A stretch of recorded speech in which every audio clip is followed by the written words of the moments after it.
2019 నుంచి 2024 వరకు దేశంలోనే అతిపెద్ద పోస్టులో ఉన్న వాళ్ళకి ఈ కల్తీ లడ్డు వెళ్ళిందండి. ఆ విధంగా వాళ్ళ మనోభావాలు దెబ్బతిన్నాయి. వాళ్ళే కాదు, హిందువులు అందరూ కూడా మనోభావాలు దెబ్బతిన్నాయండి. ఎందుకంటే ఇక్కడ కల్తీ జరగలేదు అంటున్నారు కదా.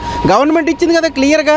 దీంట్లోనే ల్యాబ్ రిపోర్ట్లు ఏమొచ్చింది, సింథటిక్ గీ వాడేది. సింథటిక్ గీ వాడడం ఏంటండి? సింథటిక్ గీ వాడొచ్చు అసలు. అది ఇంకా డేంజర్. అసలు పంది కొవ్వు, ఆవు వీటి కంటే ఇంకా డేంజరస్. ఎందుకంటే మానవ శరీరంలో ఉన్న అతి ముఖ్యమైన భాగాలు ఏవైతే ఉన్నాయో ఇవన్నీ కూడా పాడైపోతాయి. ఈ విధంగా మానవ శరీరంలో ఉన్న ప్రధాన భాగాలన్నీ కూడా పాడైపోవడానికి అవకాశం ఉన్న అది సింథటిక్ ప్రిపరేషన్ తో తయారైన గీ అంటే ఇప్పుడున్న తయారు చేసే మ్యాక్స్ ఎక్కువైపోతుందండి. మేము ఆ రేటుకి ఇవ్వలేము అనుకున్నారు రేటు పెంచండి, దాంట్లో తప్పలేదు. ఎందుకంటే ఇది కొన్నది కూడా ఎక్కడి నుంచి కొంటున్నారు? ఉండిలో వేసిన డబ్బులు తీసే కదా మీరు తయారు చేస్తున్నారు. అంతేగాని మీరు లోపల నుంచి ఏం తీసి పెట్టట్లేదు. మేము ఏదైతే చందాలుగా వేస్తామో, ఉండిలో ఏదో వేస్తామో, దక్షిణం కింద వేస్తామో ఆ డబ్బు తీసే మీరు తయారు చేస్తున్నారు. కాబట్టి మీరు భక్తులందరికీ కూడా మీరు క్వాలిటీ అయింది తయారు చేసి ఎక్కువ రేటు అమ్ముకోండి, ప్రాబ్లం లేదు, తప్పు కాదు అది. ఎందుకంటే మారుతున్న కాలంతో పాటు రేట్లు పెరిగాయి కాబట్టి మీరు కూడా రేటు పెంచుకోవచ్చు. మీరు అట్లా చేసి మీరు 250 కోట్ల రూపాయల కోసం మీరు ఇంతమంది ప్రజల యొక్క మనోభావాలు దెబ్బతీస్తారా?